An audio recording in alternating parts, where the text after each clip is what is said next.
From season 1, episode 7, Joy of Painting, here's my first attempt. And I was using too much clear and too much color over and over again, which actually ended up creating just a big mess. So this is my second attempt. I'm just being more light with the clear and a little bit more light with the color as well, and doing a few more layers versus putting it on thick. And that's kind of what I've learned with this technique is it's all about really just enough. And so getting down the two combinations is really critical. Otherwise, it starts getting diffused. And here's where I'm putting down some colors for the water line. And I feel like I'm starting to get the hang of that part of it. And I was kind of stoked using this soft brush, getting that water to look kind of reflective. And so I was pretty excited about that. So this is where I'm putting some clouds down, and I put a little clear down first. So just a little bit of clear, and then put down the clouds, and then some more clear. Now, I did go a little heavy on the clear with these clouds, which caused the paint to diffuse. And what I mean by diffuse is it kind of got a little speckled versus just soft. So that's what I mean by diffused versus just blend and soft. But I went ahead and just was okay with these clouds because I knew that I was going to be putting some mountains in front of them. They weren't going to be super featured in this painting. Now what I did do is wait for this to completely dry. All this right here is completely dry before I started putting the mountains down. And there's a dry time, and then there's an actual cure time. Cure time probably is like a week or two, whereas dry is more like overnight. And what can happen is if you put too much thick paint onto a surface like this that isn't cured, it can create an orange peel effect, which did happen, but it wasn't bad enough to really abandon this painting. It just happened a little bit here and there in some spots, but I was able to camouflage them. So the next thing I'm going to do is start the, after I blow dry this and get it, dry, I'm going to go back to doing the skippy. And what I've learned is I did try to do this with a fan brush, but it wasn't successful. So I'm staying with the knife, and I've come to the conclusion that the knife is the best thing for this technique to match that technique.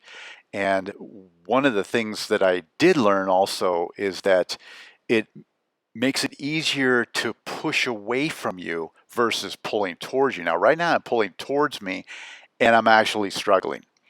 But when I accidentally spun it and just to get a different direction, I learned that, oh, wow, hey, pushing away from me actually makes it easier to do this technique than pulling it towards me.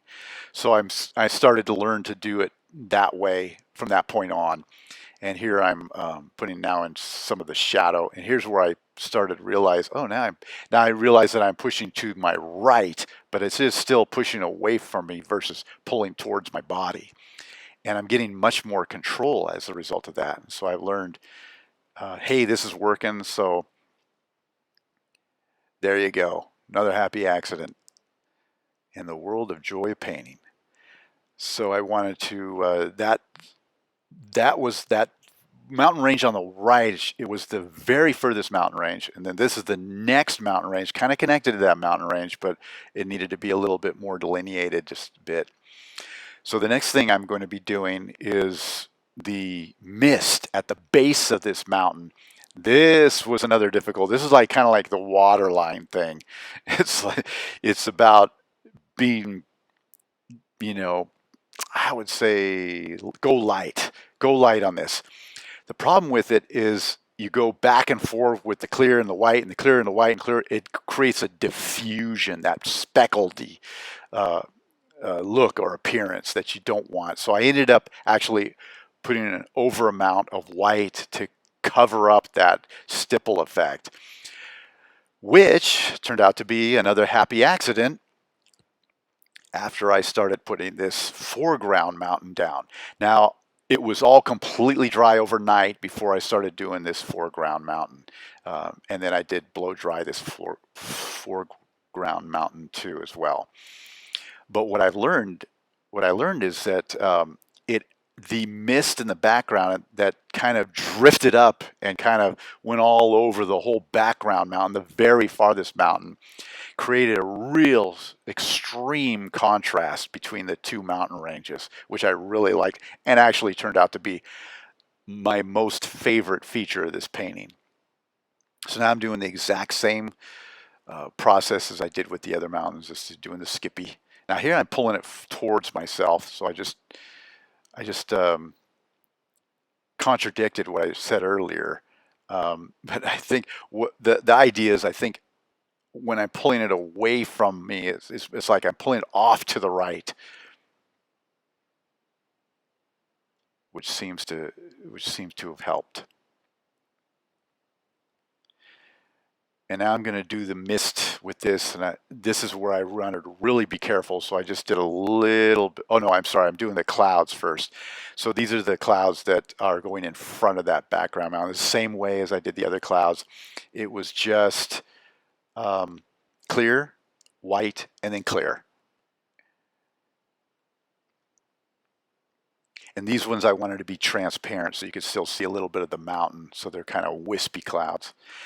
And now I'm going to do the mist on the bottom, and I did some clear, and I did some white, obviously. And this is where I just stopped. I just did a little bit and stopped because I didn't want those mountains to become overwhelmed. And now I'm doing these side clouds, which I also had to be very, very careful with because I didn't want to white out my mountains as well. So I'm trying to be careful with the clear and the white and do more brush work. So I'm bringing in the soft brush to see if I can kind of soften that white so it looks more wispy and cloud-like. And it did help a little bit, but I think the clear was the answer. Now it's time for that tree line, the first initial foothill, and that's just a fan brush with a kind of an olive green, as you can see. And here's where it's, just basically pretty easy and simple. Now I did try to do a mist at the bottom of this tree line, and it was harder because spray paint comes out so wide that it's hard to really control it. So I put down some clear down, and then I put some more white down. It really would have been better if it was a color that was similar to the green, but I didn't show putting in that blue-green hillside, but you got the idea of that. And then here I'm just using the 1-inch bristle brush to do the next layer of tree line. Now we're starting to get a little bit more foreground. And this is just the basic dark green, light green, and lighter green. Not a lot of detail, but I was pretty pleased about how the water reflection turned out in this particular tree line. So what I did was no clear. I just put down color, first color, and then I matched what was above. So I put the color of the tree, the bushes, the dark green, and the light green. And then I put a nice light layer of clear down, and then I took my soft brush and just very lightly pulled down, pulled down, pulled down, pulled down until I started getting a reflection that was to my liking. Oh, I put a little blue in there for some water, blue and light gray, also for some water to add that color into the element. And this is where it was really starting to come together for me, I felt. So it just like he shows in his video, just pull it down, pull it down, pull.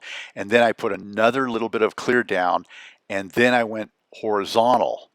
And I was hoping it would work, and it did. It actually came out better than I thought it would.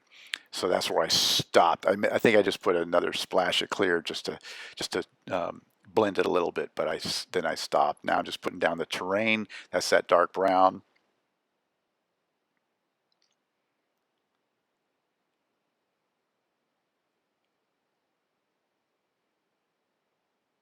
And now it's time to go into some detail. I would have liked to do a little bit more of a transparent white for this water line. It was a little too bright for my liking, but it was okay. That's a liner brush, super fine line. And now it's time to fill in the foreground. That's just the dark green. This is to do is just to give me a solid structure to work with. And some of that will show through, but not a whole lot after it's all said and done. But this just gives us a foundation for it and covers up the background places we want to cover up. Getting ready for all the foreground fun. Now it's putting down the trees. And I really like the way he teaches how to do trees and bushes, where you start out with this base color. This is a shadow color, the darker color. And then the next thing you put down is the trunk, which is whatever color you want. In my case, I went with the very darkest brown. And then from there, you start building on lighter colors. So a little medium color leaves, then lighter color leaves, and then lighter colors. It just makes the trees really look three-dimensional. And a reminder to leave that background, leave spots, even when you're doing the lighter colors, always be mindful of leaving that, skyline, places where you can see through the trees so the tree doesn't turn into a big popsicle.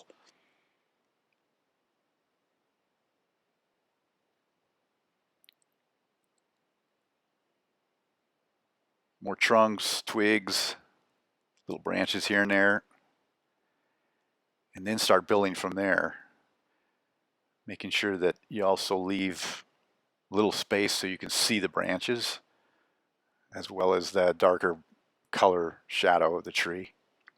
And on the other side, I'm doing more of tans and orange and kind of autumny color just to break up the color continuity. Just a little more interest and mimicking his painting as best as possible with the colors I have. And these can be mixed too, just like any paints can be mixed.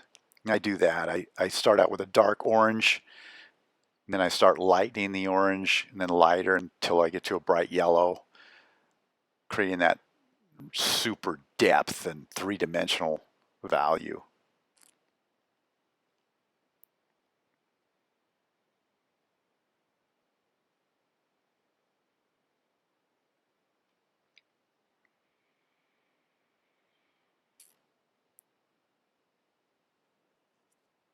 The lighter green, the lightest color is always the funnest one to put on because it's really all of a sudden everything really pops and looks brilliant and bright and super three-dimensional.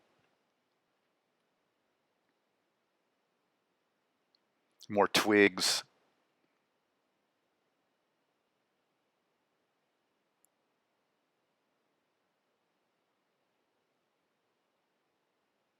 Just building on, building on, building on, but still remembering to leave that shadow background so there's more depth. And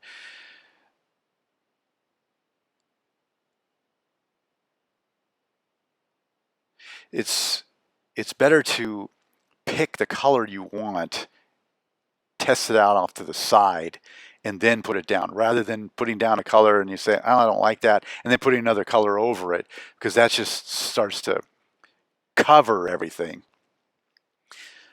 So that's what I've learned, is to mix my color, do a little test off to the side of the painting, and then add it to the painting otherwise I start making a big muddy mess out of everything.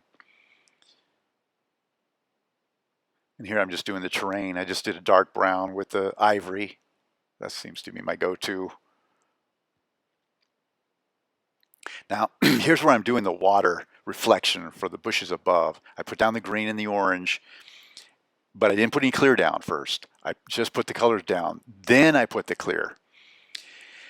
And then I start doing the technique of pulling down the color. But what I noticed, it was too, I guess it was too soft. I wanted it to reflect more of the texture.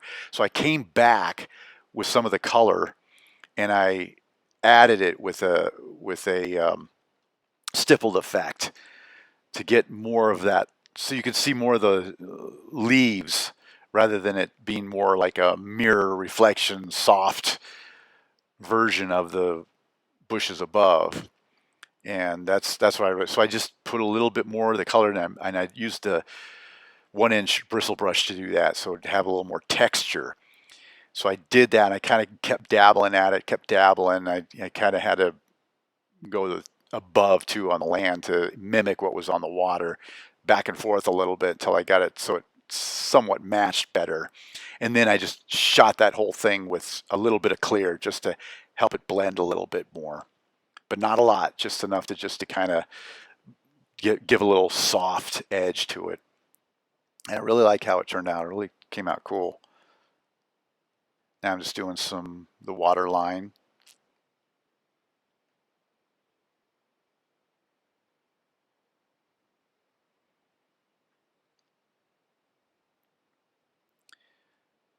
That really makes it pop, makes it really look neat.